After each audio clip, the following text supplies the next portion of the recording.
Welcome to the Men Talking to Men podcast. My name's Richard Gordon Kelly.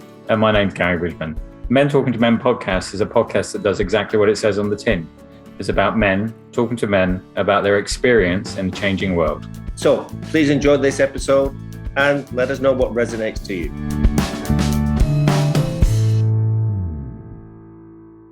Hello, James. Hi, mate.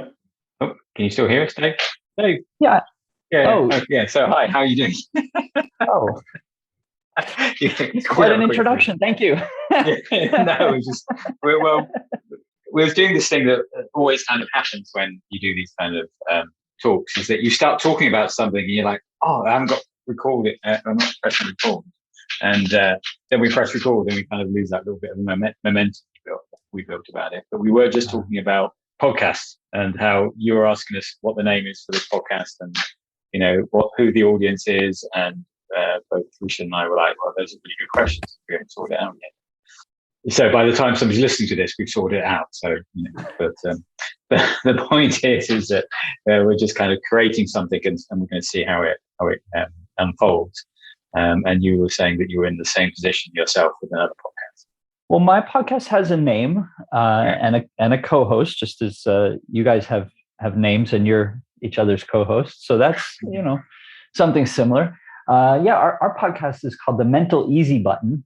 Jason Henderson Oates, who's in North Carolina in the US, and I, here in Melbourne, Australia, have been recording over the past couple of months. And hopefully soon we'll make available at least the 10 we've already got and perhaps more episodes that we'll be recording soon.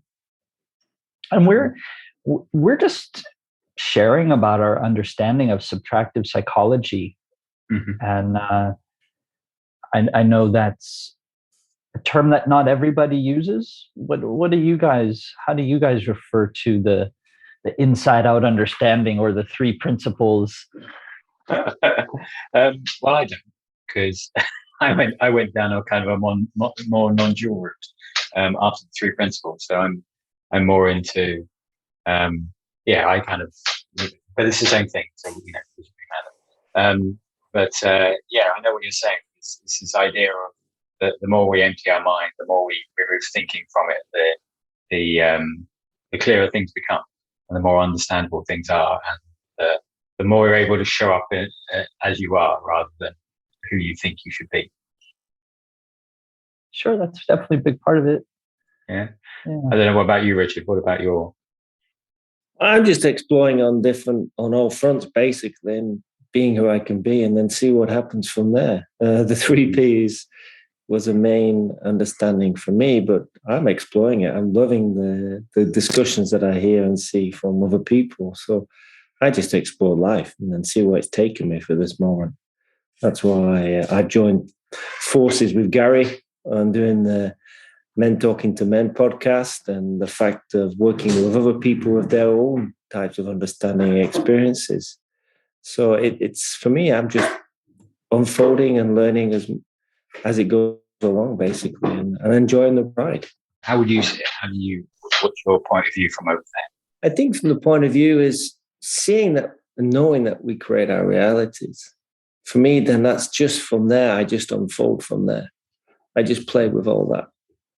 And really being so powerful and energetic in who I can be with people and how I can see things differently, and just being truthful is so powerful for me. Being my word, etc. It's all powerful things for me, and that's how I explore.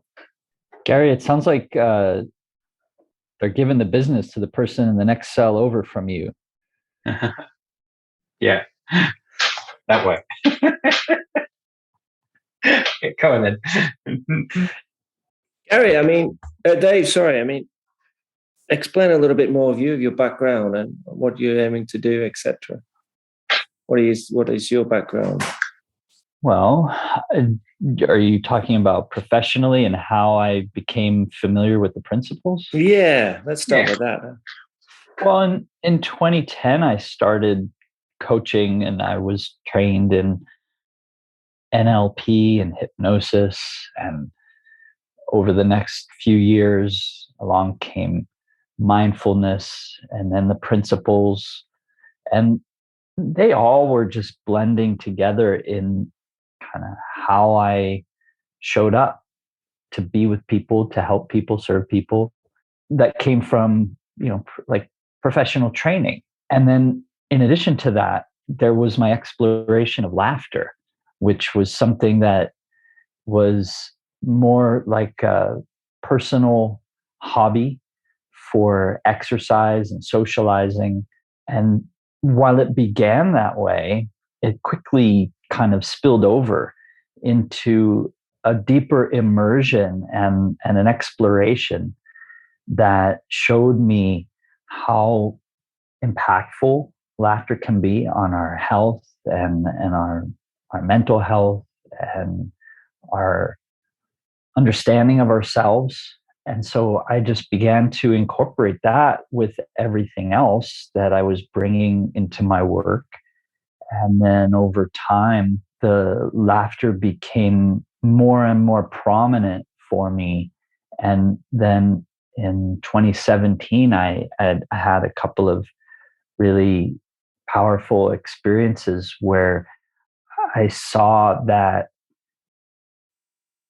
this inside out understanding of life, along with this inside out exploration of laughter. I didn't mention this specifically, but I'm talking about laughing on purpose, laughing from the inside out, laughing as an understanding that it's at its essence, breath plus sound, just the same as talking. But it's not exactly the same as talking, because laughter creates a lot of physical changes, chemical changes in our body, neurological changes in our body. We experience it as pleasurable, and we're born with an infinite amount of laughter within each of us, and it starts coming out even before we learn to speak a language or make sense of why something would be funny. So it's a global phenomenon that transcends language. Mm-hmm. And what I started to see was that within the experience of intentional laughter, I can very easily see ways of pointing people to the principles, the three principles that Sydney Banks talks about, that now sometimes gets referred to as subtractive psychology or the inside out understanding. Mm-hmm. So I believe that these principles are on display in every experience of life for everyone. Laughter is not unique in that way. It's just the way that I began to see how I can point to it in a way that helps other people see it and feel it and understand it in their own experience. Because that's the only way that people can learn about this, is seeing it in their own experience. If you just read a book, or you just talk about it, or you just watch a webinar, I think you can get impacted by that, but it's a whole different thing to really notice it showing up in your experience and see that it's always been there. Mm.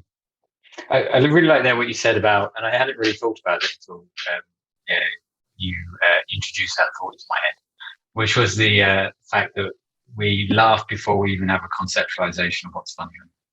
Yeah, like, because it just really hit a call to me. I was like, oh yeah, that's true. We, a baby will laugh even before it understands, the world in any kind of conceptual language sense, which, as you said, points to the, whatever kind of model you want to use to explain how life is created from the inside out, and whether that's, people use spiritual models, people use psychology models, people use non-duality models, people use models which resonate with their experience.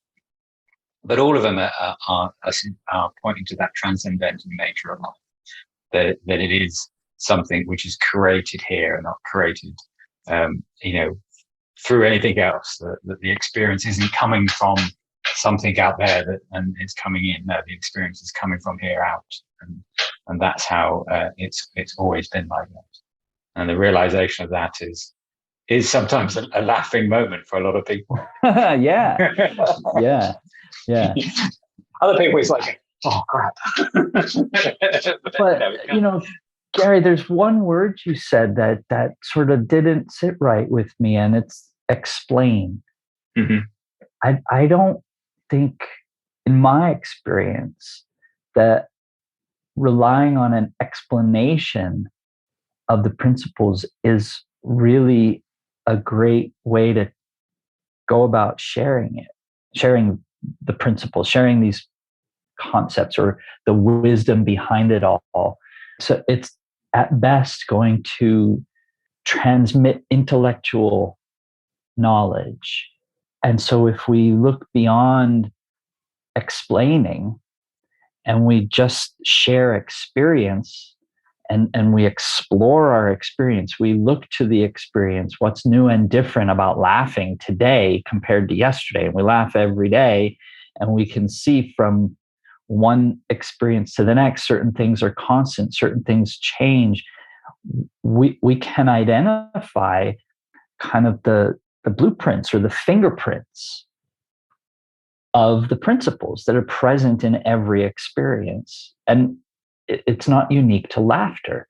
You could dive deep into gardening or sculpting or cloud watching. I don't know. You could probably become an expert from massive amounts of experience in just about anything, and then use that experience as a basis for exploration, where you just see the evidence of the principles on display in the experience. So it's not about explaining it, it's about helping people see what's there within their experience. Mm-hmm. And how do you do it? What is your how do you do it? I'm not going to even add a caveat to that question. Well, I don't think it's a doing, it's a being. So for me, it's literally about being laughed in the Mm-hmm. same way that over these past couple of moments, you may not have been paying attention to your breath, and yet it was never in question. It was never in doubt. You were breathing the whole time. How? Why? Are you being breathed? We can, in the same way, be laughed. Laughter is the sound of joyful breathing. Laughter is breath plus sound, and we can explore it as if it's a fun and noisy meditation. Mm-hmm. So I don't think of it as doing. I think of it as being, and it's entirely from the inside out. There he is. He's laughing already. Well, I'm looking at the smiles on your face, and I can't make out if it's just like, wow, that's deep, dude, or if it's like, oh yeah, well, I kind of like that, but I don't know how to respond to that. Like, just no, I mean, here there's nothing but an appreciation, yeah, and an awe for your way of explaining it. And did I? Is that what I did? Yeah, and because we can get caught up on on semantics about what the word explain means and things like that. But anytime somebody is making sound with their mouth in a structured way where there's an understanding of the other side, there's some form of explaining going on. It's just that there is a transmission of knowledge, and that transmission of knowledge for me comes across in energetic form, whether it's in a sound or movement or laughter. There's a transmission of something between us, and using the word, and whatever we're speaking about is the thing that we're speaking about, which as soon as we speak about it, it's gone. It's that we could just sit in silence and then listen to you speak about the laughter. It was just, yes, it is the explanation of it as a joyful breathing meditation is, I couldn't think of a better way of putting it. So that's a beautiful way to say it, and I never thought about it that way before. Thank you. That's my favorite compliment of all all possible compliments to receive. I love when someone says, I never thought of it like that before. So thank you. The playful laughter. Yeah. So tell me about your journey, though, to where you are now. Yeah? Because there's always a story of a journey in time, and whether we want to it can't be any other way. We have to have a story about a journey in time, about, and there's always like this happened, and then because that's just the way we make meaning out of things. So tell me about the story of in the journey of time as you've moved through, all your different ways of. I'm constrained by language, so I have to either say, using ideas or concepts or labels, or we can point to things by saying, "Oh, it's the three principles." I can point to things saying it's non-duality. I can point to things saying it's, I don't know, pick another way of saying it, and because I truly believe that we're all saying the same thing, and it's just how it's said there is how it's said there, and how it's said here is how it's said here, and how it's said in the top left corner of the of the show is how it's said there, and we're not saying anything different. Okay. Well, at the risk of being repetitive, then, your question is so open-ended. Do I start it? Yeah. Do I start like? Yeah. No. Start wherever. I mean, because you didn't come to this point of having a joyful breathing meditation as a way of being, overnight. No. Although it was always here and it was always there, and it wasn't any other way. It takes a kind of it took you some form of journey to uncover it. All right. So I've always had kind of a playful appreciation for the absurd. Yeah. I think my sense of humor has always included a great appreciation for non sequiturs, things that like intentionally don't make sense. Yeah. And that's just what amuses me. It always has been. But I think also from the time I was a kid, I had anger and frustration and fear, things that are human and present in all of us. And I didn't understand that, and I didn't know where those feelings were coming from necessarily. So I had misunderstandings that are common to all people. And as a teenager in a family of people with diagnosed mental illnesses of various sorts and reliance upon prescription medications and kind of a dedication to traditional talk therapy models, just made sense that, at some point I would get some therapy, I would get diagnosed, I would get medication. And, that for me was at age 17, being labeled bipolar and put on lithium and told I would have to take it the rest of my life. And then the next 20 years, allowing just those points right there to have a profound sort of warping, distorting impact on my sense of self. I really believed those things about myself. They were true and they described my experience. They constrained my experience, And after 20 years, so now we're talking about 2008, I'd managed to earn an Ivy League degree, have several careers already at this point, be married and separated at that point, not officially divorced, but in the final months of business partnership with my still wife, but soon to be ex-wife, I began to explore some personal development perspectives, really kind of in a way for the first time. I mean, the first book that I picked up was A New Earth by Eckhart Tolle.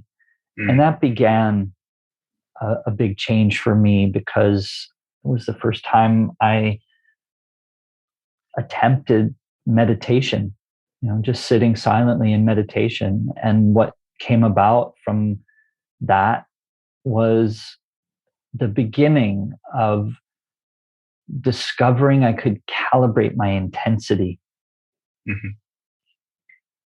And it's interesting how the synchronicities of life appear to us. I now see like they're just everywhere, and we're only capable of noticing so many at a time. I know. Tell me about it. Yeah, it's terrible, isn't it? Every minute of the day. We were talking about synchronicities just before this. We did. But it's true. It's just like, and you can't. If you saw all of them, it would be like, you can't. Too much, Yeah. So I'll tell you about the big synchronicity that followed next. That really became a pivotal turning point for me in terms of bringing together everything we've talked about already. The meditation that I started exploring thanks to A New Earth came along at a time I guess I was ready for it, at a time when I needed it. My marriage had been over about a year and a half already, but I was still in this role of business partner, still having to work with my ex-wife. I was trying to cope with being single again and learning about myself and starting a new chapter in life. But it was difficult. I think any person going through a divorce can find that challenging.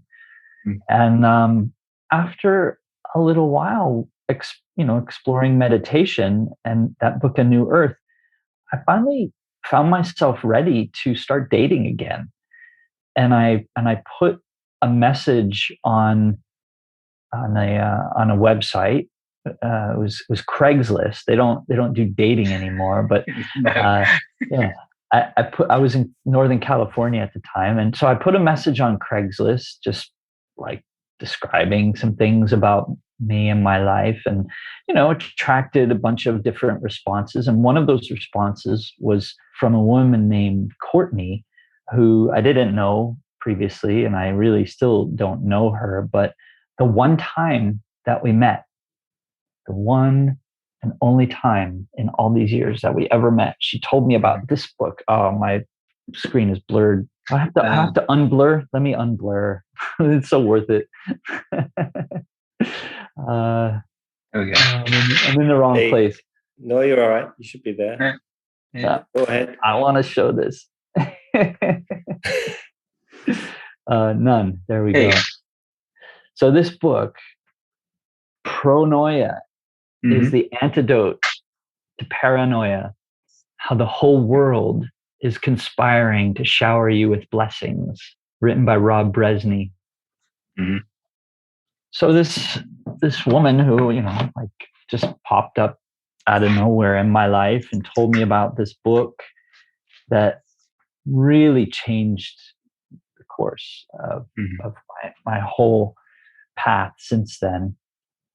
This idea that the universe is conspiring on our behalf, that everything happens for us, not to us, that people everywhere plotting to do you good. Yeah. That you can find evidence of this everywhere if you just tune your senses to be able to detect it. And the very first night that I opened that book and I read about 30 pages or so, I realized that a lot of the fear, specifically the paranoia that I dealt with as a kid, it was a choice about how to look at the stories I was creating in my head. Now, I hadn't encountered the principles at all yet, but now I look back and I realize, that was an insight about the nature of thought. And it absolutely changed me, because that night I stopped being paranoid and I stopped fearing my experience of life. And I started looking for the evidence of this conspiracy of blessings. And I made some notes in my journal that basically say, I'm not really ready for this, but I aspire to live in a way that gets me out of my head and out of my home and interacting with people randomly just for the sake of interacting with them, just for the sake of pointing to this universal conspiracy of blessings so that they see it in their experience. And everything started changing for me from that point forward. Less than a year later, I went to a psychiatrist who I'd never met before. And I said, for 20 years, I've been on this medication and a variety of others that were added into the mix over the years. I said I was diagnosed bipolar when I was 17. I've managed to live a reasonably successful life, including, navigating the lows, like I've not had a perfect life, but I've dealt with the challenges that have come along. And I said, I'm right now in this period of transition. I've just completed a divorce. I've just completed severing a business partnership. I'm really convinced that I have a whole different outlook on life than I once did. I said, I would like you to take me on as a new patient with no background information, basically, but rather evaluate me from scratch. Do I meet the diagnostic criteria for any diagnosis of any mental illness? And if not, then will you please help me get off of the medications in a supervised way that's safe? And so we had a series of sessions, and I got undiagnosed and unmedicated. And then the next year, I got curious about coaching and studying NLP. And so now we're back to the point in the story where I began earlier, how all these different kind of professional training approaches came along for, how to be a coach, how to serve people, how to support people through changing their lives.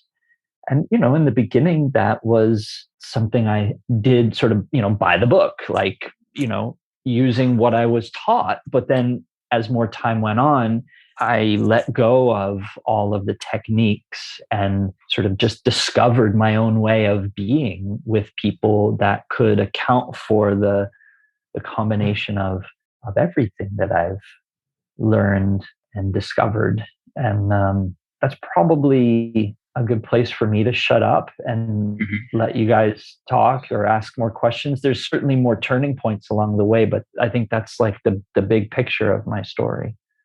That's a great picture. Thanks for that. Thanks for sharing that. I think people will be interested to hear about that, what you just shared there. I think it's relevant especially to this podcast, and then talking to them, sharing that experience as well. And this journey now of being playful with laughter, I think it's great. We've been talking ourselves, Dave and I, about, being playful, about the expressions we give and the way we interact with people. And the fact that we were playing, and Dave and I were like going, and the expressions that were coming off people's faces. And you could see that with us, Dave, when we were listening to you, that, wow, that's pretty intense what he's saying there. That's meaningful. So it's interesting how, as you say, that the sequence of things unfolding for you in your life and where you are now. It's great that you're exploring more and more about yourself and also about what you can give to other people as well. Yeah, I saw periodically over the last, I guess, about 13 years since I first opened that book, Pronoia, that, oh, look at that. I have been fulfilling that aspiration. I didn't even realize it, like in the lingo of the three principles, we called that implications. I just noticed what was showing up as evidence that I'd already learned what I didn't realize I had learned. So I have seen over and over again that I am living a life that fulfills the aspirations that I identified that very first night I opened the book. Yeah, it's just been over and over. I mean, and as it turns out, my exploration of laughter has literally taken me around the world. I mean, they pay so much money to have that laughter, and yet people do it automatically. And as you say, babies do it just instantly. They just laugh. For whatever reason, they're laughing because it's something that they're feeling about. It's something that's energetic inside them that just spurs up, and they're laughing. It's great. Do you find it crazy sometimes that you're getting kind of traveling around the world, and obviously sometimes getting paid to, laugh, something that that everybody does? You talk about a kind of massive non sequitur that doesn't make sense. Those two things don't make sense, is it? It's just, we're not here to teach you how to, well, not to teach, but to help you explore laughter, something that you should be doing every day, but I'm sure you're not. It's almost like, you're saying to people, I'm here to help you explore breathing, but it is the same thing, isn't it? But we just don't realize. It is. One of the turning points for me that helped me see clearly that the principles and laughter are both just sort of coded into the experience of being human. And I mean this in every way you can imagine, like in a spiritual sense, in a biological sense, like in terms of our DNA, like the metaphor earlier about like the fingerprints of the principles being in every experience, like all of that stuff. When I really began to see that I could invite people into the experience of intentional laughter as a way of helping them discover for themselves about the principles, there was a quote that I encountered that just sort of helped illuminate all this for me. And the quote was, "You are all Buddhas pretending not to be, and it's my job to expose you." And I heard that, and it just stopped me in my tracks. And I thought for a very brief moment, if I've got an inner Buddha and it was exposed, what would that be like? Mm-hmm. And I immediately had clarity about the answer. And I've come back to this question a few times over the years, and the answer has changed over time. But this first time, when I had the initial realization that laughter can be an experiential way of pointing to the principles for other people to notice within their own experience, when I had that initial realization, the answer to the question that had come up was, oh, well, if my inner Buddha were exposed, I'd be a street performer. Mm-hmm. I don't know why necessarily that was the answer that came up, but that's what came to me. And then more synchronicities started to emerge without going down too many different rabbit holes of various stories. About maybe 10 days later, after that quote appeared and prompted me to ask myself that question, I was in the midst of an international tour teaching about the parallels between laughter and hypnosis, laughnosis. But I was at that moment starting to see not just parallels, but this sort of intertwined double helix shape of DNA that represented laughter and the principles. And I decided at the end of the tour, I was going to go to Ho Chi Minh City, Vietnam, also called Saigon. And I thought I was just going to go there for 3 months to write my next book. I had already co-written a book called Laughter for the Health of It, about using laughter in hypnosis and coaching. And then I had written the foreword to another book called The Little Book of Laughnosis, with a hypnosis colleague of mine named James Hazelrig. And we created this Laughnosis curriculum together that I was going around the world teaching. And I thought I was going to go to Vietnam and spend 3 months writing my next book and then go back to touring the world with this, but that's not what happened. Instead, I really just found myself wandering around the city, spontaneously laughing and playing with the people people I randomly encountered in the streets. And the laughter and the playfulness were my means of experiencing the fact of connection. Like, we're all one, right? Again, back to what you said in the beginning, Gary, like, we're saying the same thing in different ways, right? Yeah. So in a non-dual sense, we're all one, and our connectedness is a fact. We just don't always have the experience of awareness of that fact. So here I was without any real cultural connection to the place where I was. I didn't know the customs of Vietnam. I certainly didn't know the language to be able to use words to communicate with people, but laughter and playfulness saw me through. Yeah. And it allowed me to have the experience of connection and to see deeper and deeper and deeper into this intertwined connection between laughter and the principles.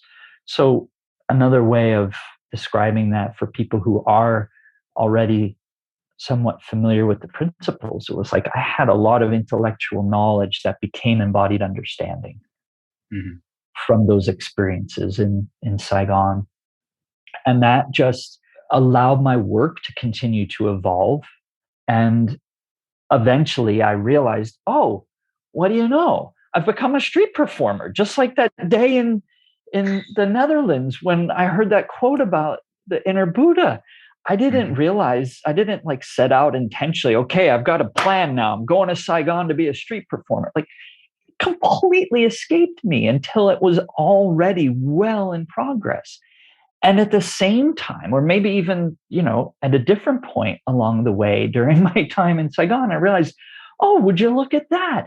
These are more ways that I'm fulfilling that initial, original pronoia aspiration. Here I am getting out of the house entirely for the purpose of just interacting with people to create experiences where they can see the universe conspiring on their behalf. Somebody who showed up out of nowhere, couldn't even talk their language, and helped them find the joy within themselves. This was me living the pronoia life that way back in 2008 when I first opened the book. I thought, I'm not ready for this.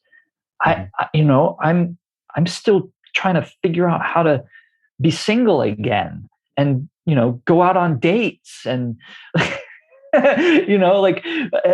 what's with all this bipolar and medication stuff? Like, I had to allow all of that stuff to sort itself out. But the way I see that is like, the expression water seeks its level, right? If you've got a glass of water and you just tilt it, like, the water might like have some waves in it for a moment, but then it's just going to settle and be level again. That's life for all of us. Like, when we let go of the stories and we see the nature of our experience being created by whatever thoughts just happen to be floating through our heads. And if it's the same thoughts over and over again, and we believe them and we think of who we are as those stories, that can really mess us up. That can really limit us. And that's what my experience had been. And when I finally was able to start letting go of that, bit by bit, starting that first night with the fear and the anger and the paranoia from childhood, because here I was reading this book about pronoia. And then within a year being undiagnosed and unmedicated, and then just seeing over and over again in my experience all these ways that everything I wanted to be, I was being. And I still have experiences like that now. Like, it just shows up in the most beautiful ways. To realize that, my inner Buddha exposed might not want to be the same today as it was then. I don't have the same desire to be a street performer, but I'm glad I had the experience of being a street performer in Saigon. And it wasn't like, and I knew this at the moment of that original insight. I want to be a street performer, but not like a musician who performs in front of an empty instrument case for people to drop coins in, and not like magician or a mime or someone who does caricatures, not like any existing form of performing arts. I want to be a street performer, just being myself. Like all of that came through in an instant of insight when I heard that quote about the inner Buddha. And then that was exactly what I lived out. And I still am. Just it looks a little different these days. Beautiful. Yeah. Thanks for that. Thank you. It's great. The wealth of information there for people to listen to. It's amazing. Really appreciate that. Yeah. It's really you're showing your life how it was before and how you've progressed it. It's moving and it's still moving and growing for you now, as you say. And this playfulness and laughter is a big part of you, which is great to see. Yeah, thank you. Yeah, thank you. Yeah, thank you. I don't know what more I want to add to that. I think it's. I have a suggestion for you. Yes, go on then. Let's laugh for a while. Go on then. Let's laugh. I mean a while. Like if we laugh for 30 seconds and you stop because you feel like talking, you're going to miss out on an opportunity. And if you only do it for 2 minutes, I could say the same thing. Like at some point, obviously it's going to make sense to you to just say something, and that's fine. But don't give in to the first urge to talk. Stay with the experience. And for people listening or watching, like stay with the experience. Just be with that breath and sound. Okay.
They always say medicine's the best laughter.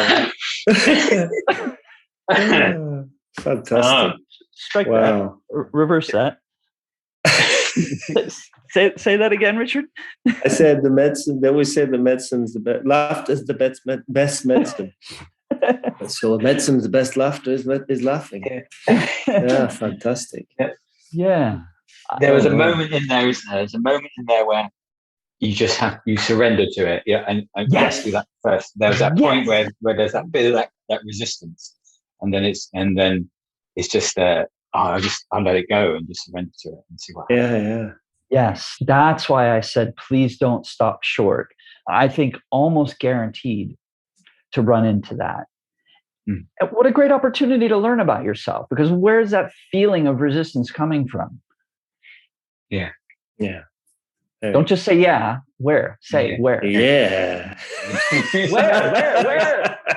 But it's from nowhere. I'm joking. It doesn't come from anywhere. It's coming from whatever vestige. For me, I think one of our first guests talked about it, and for me, I can only put it in the words that I experienced here, and it's this kind of cramping. It's this kind of tightening and holding on to something, the fear that if I let go of it, something might happen, that I would lose myself. And for me, that's where it comes from. It comes from this cramping, and I can feel that little bit of cramping, and then if I just release that cramp, it's like, oh, I can just let go of it. I can just show up and just let it show up, and I don't need to constrain it in any way and hold it, because if I hold it, then it's worse for me. The experience is worse. Over the long term, maybe not over the short term, but over the long term. Yeah, there's two things I would like to say about that, Gary. One is you mentioned about losing yourself. Last year in 2020, during the first extended lockdown here in Melbourne, Australia, I wrote my most recent book called Laughter Lost and Found. And it's specifically saying you can both lose yourself and find yourself in laughter. Yeah. So there's that to connect with what you said. But the other thing is about that constriction and that holding on and that resistance. And sometimes people want to try to intellectually understand, well, what is it you're asking me to do or telling me to do? How does this intentional laughter or laughter from the inside out, how does it work? Do you just force yourself to laugh? No, not at all. In fact, it's exactly the opposite. If you try to force it, you're going to get that experience that you described there, Gary, that constriction and that holding on. It is absolutely about surrendering and allowing the laughter that's already inside you, that's been there your whole life, unconditionally available in unlimited amounts. Doesn't depend on anything outside you. You don't have to wait for something funny to happen in order to laugh. Just allow it to come out from within and be in that experience. And it will teach you everything there is to know. If it's true about laughter, it's true about life. I think on that note, yeah, I'm not going to add anything. Not going to add anything to that thing. That was great. That was really, much appreciated again for your time and you're sharing about your experiences, etc. And who you are now. It's absolutely fantastic. So really, thanks again for that. Really, thank you. Much it's appreciated. My pleasure, and thank you for inviting me to share. I appreciate it. I assume there'll be show notes for people who might want to find these books or get in touch with me. Definitely. Yeah, what we'll do is I'll contact you with you asking for your date and the books, etc. And we'll put that in when we do the post on each recording. We'll present the websites and stuff. But yeah, if you provide that by messenger, then we'll put that in later on. That would be great. Not a problem. A new book for me to read. I've got one. I think I spoke to somebody else who has the same approach, playfulness. I talked to him once, and I think he mentioned the book as well, because as soon as I saw the cover, I was like, I've seen this book before. So that's twice now. Yeah. The universe, that's twice now. The universe has showed it to me. So. Yeah. There's something there. There's something there. I'm thinking that it wants me to read it. Yeah. It told me that it secretly does want you to read it, but it's a little shy about letting you know. Yeah.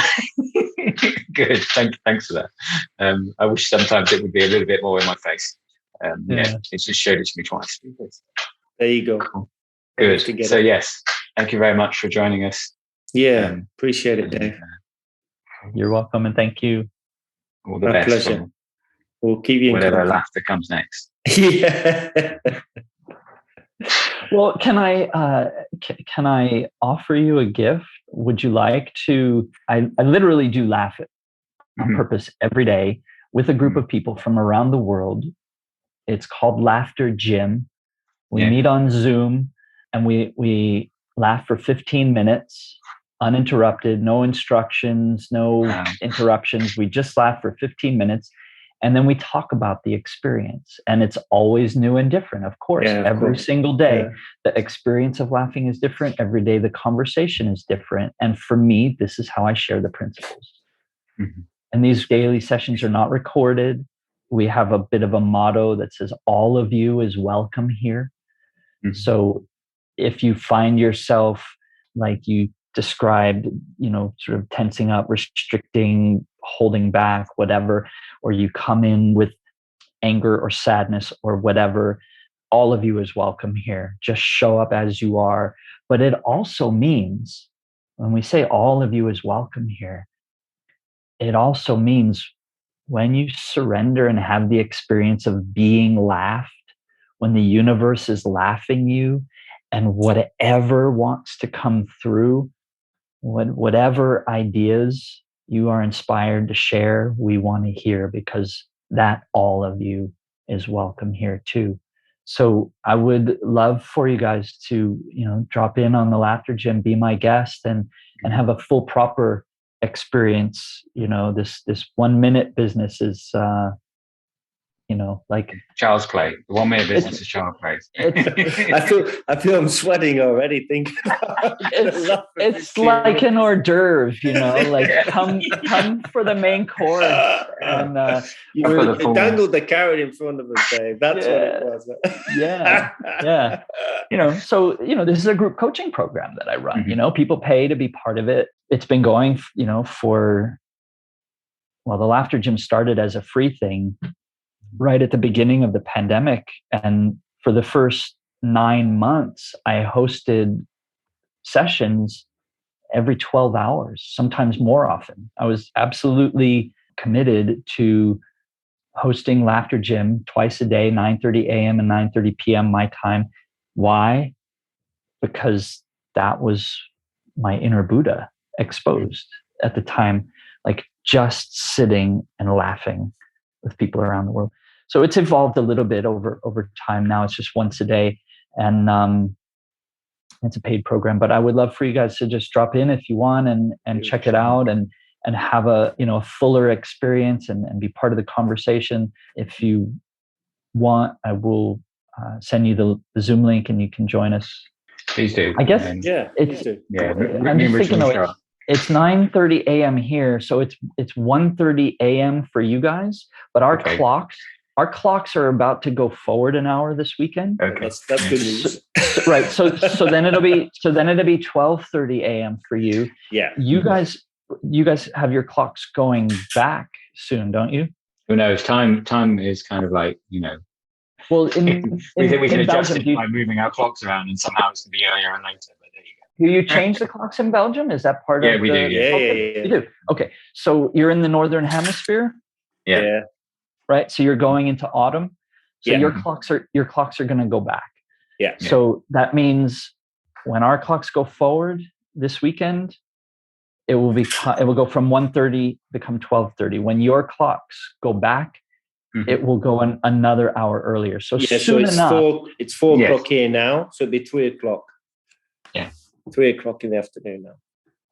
It goes back. It's 4 o'clock now for us. Yes, but this is not when Laughter Gym is held. My point is, if you wanted to come, Richard's not going to get there. By the way, he's just. I got the wrong side. I'm already. We had a whole thing about this, Richard. On the podcast. You're not going to know that. I thought it was like 11:30, and I've been here for 4 hours. No one's turned up.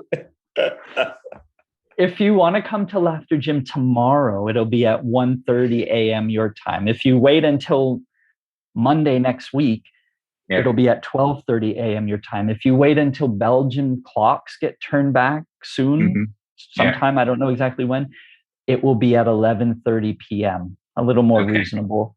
A little more reasonable. October. I think it's end of October for us. Maybe towards the end of October it turns back. Let's put it in the diary, Richard. Yeah. We'll go together. We can be. We go together, holding hands. Holding hands, metaphorically across the internet. How much distance is there really there between us? So. Yeah, exactly. But no, Dave, please put it in the messenger for us both, and we'd love to explore that. Thank you. It would be wonderful to have you there. I remember last year, for a while, there was a British bloke named Sean Burgess. Do you know him? He's a 3 Principles guy. No. Don't know. Anyway, he hasn't been in a laughter gym in quite a while, but he used to come regularly back when we were doing 2 sessions a day and it was free. And it was so wonderful to have someone else who's really grounded in the understanding of the principles to be part of those discussions with people who largely don't have that frame of reference. So yeah, that's for me part of the attraction of saying, hey, you guys just come drop in sometime. I'd love to have you be part of it. For sure. Yeah, we'll do. Yeah. We'll do. All right. Yeah. I'll drop the link in for you. And whenever you're ready to post the episode, let me know and I'll send you more details about like this, the business stuff for me. Yeah. No, we're just going to collate everything together. We're going to get all the recordings going over the next few weeks, few months. And then the aim would be then to sort everything out, get everything set up, and then we'll decide to put them out there. And we'll see what happens. So don't worry, we will keep you informed of everyone else. So as soon as it does, we'll let you know. Great. Okay. Well, and thanks I've for enjoyed talking with you guys. Yeah. Thank you. Yeah, so much. Appreciate it. Thank you. Thanks, Dave. Man. Look after yourself. Take care. Yeah. Cheers. Bye-bye. Do you want to create a more harmonious and balanced life? The Brussels Yoga Loft is a community-focused yoga studio supporting you in your journey of inner transformation. Our classes, workshops, courses, and resources will help you grow your consciousness, deepen your practice, and strengthen your connection between mind, body, and spirit. Thank you for listening to this episode of Men Talking to Men, a podcast produced by Gary Bridgman and Richard G. Kelly, and sponsored by the Brussels Yoga Loft. If you enjoyed this podcast, please consider becoming a patron at www.patreon.com/Men Talking to Men. Memberships start from as little as €3 a month and come with a range of benefits. Thanks for listening.